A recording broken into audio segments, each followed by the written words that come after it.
Looking back at a sobering week where lives were lost, threats escalated, and policymakers struggled to find the right answers. Tonight on Washington Week. Vive la République et vive la France.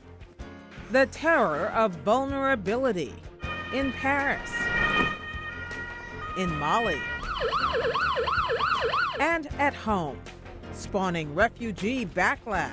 As governor of the state of Texas, I will not roll the dice and take the risk on allowing a few refugees in simply to expose Texans to that danger. Political declaration. Our nation has always been welcoming, but we cannot let terrorists take advantage of our compassion. Turning away orphans, applying a religious test, discriminating against Muslims, slamming the door on every Syrian refugee, that is just not who we are. This brutal savagery is a reminder of what's at stake in this election. And fears of another 9/11. I can build you a perfectly safe city, but it will look like a prison. The most important thing, I think, is do not let fear become disabling. We are not well served when, in response to a terrorist attack, we descend into fear and panic. After Paris, what happens next? Covering the week, Susan Davis, congressional correspondent for NPR. Ed O'Keefe, congressional and political correspondent for The Washington Post. Alexis Simendinger, White House correspondent for Real Clear Politics. And Pete Williams, justice correspondent for NBC News. Award-winning reporting and analysis. Covering history as it happens. Live from our nation's capital, this is Washington Week with Gwen Ifill. Once again, live from Washington, moderator Gwen Ifill. Good evening. Since last we gathered around this table, the worlds of politics and of security have shifted dramatically. Tonight we'll examine how the Paris attacks have altered the debates on Capitol Hill, on the campaign trail, and on the front lines of domestic security, from France to Belgium, from Mali to Times Square. Attorney General Loretta Lynch.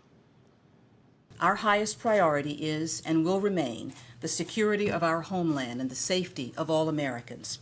We're acting aggressively to diffuse threats as they emerge, and we are vigorously investigating and prosecuting those who seek to harm the American people. Pete, you were there when she made those comments. What did she mean by that? What are we doing to investigate? She's talking about the past year and a half efforts all the way up to the present against ISIS. This is not something the government just started. They've arrested and prosecuted about 70 people who have either tried to stage attacks here at the urging of ISIS or have tried to go over to Syria and join ISIS there. In the past couple of days since Paris, what the FBI has done is take a small number of people that they think are the most inclined to follow ISIS instructions, as the FBI director says, on the spectrum of just interested to maybe wanting to go operational. He said it was dozens of people that they've redoubled their efforts to surveil. I've been told that number is about 50, about 4 dozen. So they've been keeping extra eyes on them. At the same time, he had some reassuring things to say. If you think about the Paris attack, it was an export. It was hatched in Belgium and moved into Paris. So if you think about that model here, he says he has not seen any indication that ISIS members have tried to come to the United States in the past days or weeks. They remain focused on the homegrown extremists, people swallowing this relentless propaganda from ISIS and being willing to stage some attacks here. And what they wanted to make sure is that Paris didn't turn up the heat mentally on any of these people. Did Paris become Mali, or do we not know yet? They don't know. They don't know if it's ISIS or it seems to be an offshoot of al-Qaeda. Whether Paris inclined these people to act, it's not clear. It may simply be the fact that there was all these international people meeting in the hotel for a peace conference. There were these non-governmental organizations, people from the U.S., people from other countries. It may have been that confluence rather than Paris that made the action happen. Alexis, you spent your time at the White House, and the president was kind of put back on his heels. A week ago, he said in an interview with ABC that he felt like ISIS was contained. This was in the wake of the attack on the supply lines into Raqqa in Syria. Now, the White House has spent the entire week saying, we do too have a strategy. Yes, and the president, who is traveling abroad, as we know, and has been and won't be back until next week, had to take a pounding from White House correspondents who were asking him questions. And we saw him on the defensive again and again and again, trying to say, and his White House aides also, trying to say that, what I meant was that we were talking about them being geographically contained, shrinking their territory. But then he offered this long explanation and said, we're going to stay the course. What we're doing is right. It's working. And then he went through these arguments about why all the suggestions that might be on the table, and we've heard the presidential candidates offer some of them, why he was rejecting them, not combat troops, why he's just going to intensify. He talked about improving coordination, intelligence, intensification of the actual targeting, but not changing the strategy. And doubling down on things like closing Guantanamo. Well, and the president is supposed to be going to Paris. What? Why is he going to Paris at the end of this month to talk about climate change, right? So his mind has been going in a different direction, and this whole panoply of crises has brought him back to an arena he definitely does not want to be in, and has been forced to really defend what he's doing. On the campaign trail, Ed, there has been so much discussion about the American engagement in issues like this. But you all have a new poll out tonight, which actually shows that Americans may think differently about our engagement in the world than we often think so. Yeah, this was an incredible set of numbers that came out tonight, showing that very quickly things have shifted, at least among Americans overall. I mean, look at this. 59% of Americans believe we're at war with radical Islam, including a majority of Democrats. That's the term that Republicans... Hold that phrase in your... Exactly, because that's the phrase that Republicans have seized upon for years, really, and have been throwing at the president and Hillary Clinton this week, saying, you won't call it that. Well, a majority of Americans agree with them. 60% support deploying more ground troops, but only a third call for a large number. Again, that plays in favor of the Republicans who've been calling for ground troops. 73% support U.S. taking part in a military response to Paris, but notably not taking the lead. And that, I think, shows the sort of modified stance that Americans have on all this, that we're going to have to respond, but maybe not as aggressively or forcefully as we have in the past. All of this, though, plays into what Republicans have been saying in the week since.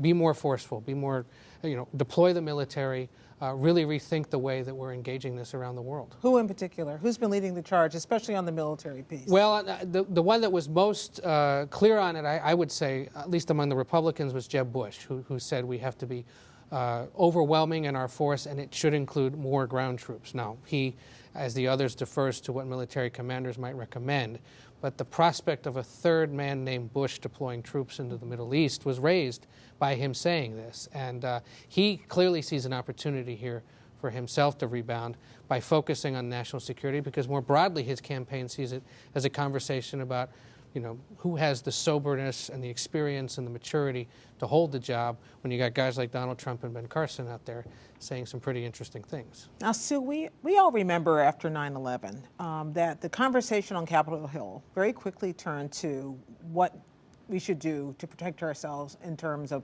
passing the Patriot Act or declaring war, or having at least debates about declaring war. Is that what happened this week, or was it different? Yes, I think that the first turn they looked at is the refugee program, the refugees that are coming into the U.S., largely because one of the suspected terrorists in Paris allegedly used the refugee program to infiltrate that to come into the country, and that scared people. And when you talk to lawmakers, they were hearing this at home. I think those poll numbers underscore that Americans are very aware of this threat. And the Homeland Security Chairman, Mike McCall, said this week, look, we can't send lawmakers home and not vote on anything. This is one vote in what they expect to be a multi-pronged legislative effort to look at this. What the bill did this week would effectively halt the program. Only about 1,800 refugees have come into this country in the past 2 years, but President Obama has said up to 10,000 Syrian Iraqi refugees can come in by the end of next year. And what they said is essentially the FBI has to come up with a better background check system. Well, I'm going to stop you there, because before we even get to talking about the refugees, I guess I'm curious that it turned to a conversation so quickly about refugees. I mean, we'll get back to that, but why weren't we having a conversation about American involvement abroad? Because I think that people are afraid, and there is a fear center around this refugee program that it is somehow a possibility that terrorists could infiltrate it and come into the U.S. this way.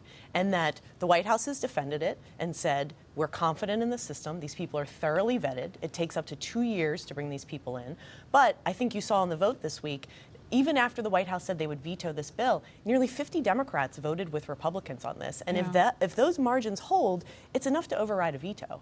There's a disconnect between the White House and what sentiment is like in Congress. There's definitely a disconnect, even in the nature of the debate that we're having. But let's back up for a second. And Pete, you start with this.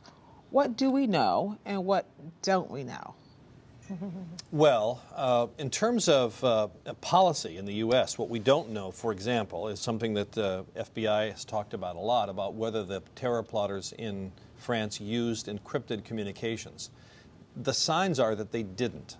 We heard a lot of warnings about the danger if terror plotters are talking to each other using text messages that the government can't intercept, then this is the going dark problem, they call it. But it didn't appear that the terror plotters in Paris did it. As a matter of fact, they found a discarded cell phone outside the nightclub that was attacked. And they actually opened it up and looked at the contents, and that helped to lead them to the apartment that they raided on Wednesday. So that says two things. The phone wasn't locked and it wasn't encrypted, but there was a lot of talk this week about the danger of what happens if the police can't read the content of a phone or can't look at the data when it's in transit. So that's something we don't know. I should say one other thing. Ordinarily in something like this that maybe unfolds more slowly, the foreign authorities are in close touch with Americans and others. That wasn't the case so much this week. The French police had their hands full. They were staging dozens of raids every night, trying to prevent what they thought was another imminent attack. And they've sort of said to the American intelligence and law enforcement community, you know, hang on, we're a little busy right now. We'll get you informed later. Really? Yeah. So the U.S. has not been actively involved in that to that degree with Correct. this investigation. That's right. So go ahead, Alexis. Well, let me just add, though, that President Hollande will be in the United States this coming week, and he will be visiting Moscow as well. And the French asked for information intelligence sharing because they're not part of the so-called Five Eyes network, and really were trying to appeal to the members of that, in the United States in particular. The United States offered intelligence to the French in order to do the strikes in Raqqa, right? So that the actual targeting. But I'm talking about information coming from France, and that's a different matter in terms of this attack. Yeah. Well, but there's it's related, and you just touched on something which is interesting. President Hollande is coming here on Tuesday, and leaving here and going to Moscow. That's an interesting triangular trip right now, especially when you draw the line between Moscow and Washington and in Syria. Well, what's interesting about this, well, everything is interesting about it, but the complications of this are so extraordinary. And what the French president is interested in is trying to get President Obama to think differently about this idea that the United States and the Russians are not actually coordinating over what's happening in Syria. In other words, there's this facade that two countries are using airstrikes against supposedly the same common enemy, and we can talk about whether that's really true, but that they're not actually coordinating. Although the president, speaking with President Putin in Turkey, the suggestion was that President Putin brought satellite photographs and was trying to explain to the president, here's what's going on in Syria, here's what we need to do. You know, Putin always has an angle on everything. And in this case, President Hollande is trying to say, we don't have time. We don't have time for you to work this out with And to worry about Assad's and worry future. about the fact that you two are not getting along, or Russia and the United States have differences over Ukraine or whatever. This is happening in Europe. This is now. This is urgent. Let's talk about this. So we'll see. So when we go to the campaign trail and to Congress, let me pose that question, what do we know and what don't we know, to you guys? I would say we know that Republicans are eager to talk about this issue. I think they see this as, as violent as it was and unfortunate as it is.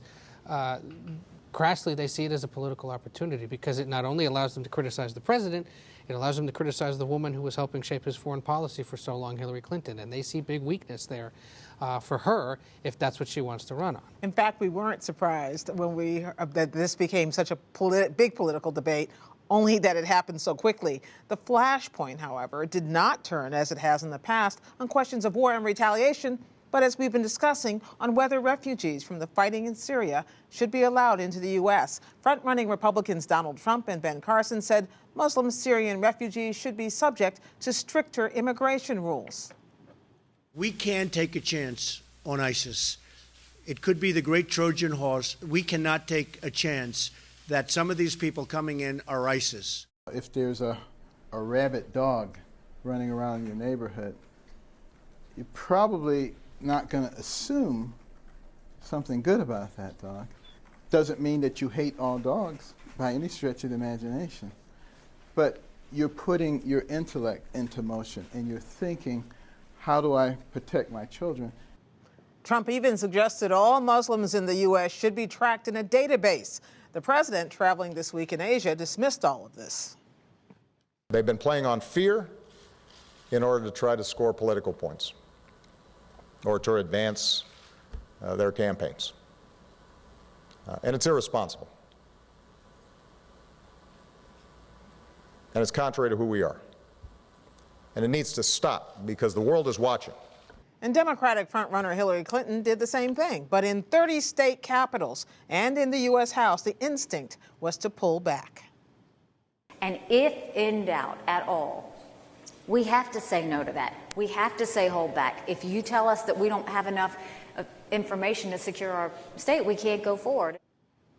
Let's start with the debate on the Hill. What is the practical effect of this week's House vote to stop Syrian and Iraqi refugees? We know that they're talking about it. They know that this is an important, I guess they can chalk up a couple wins on this, but can they really do it?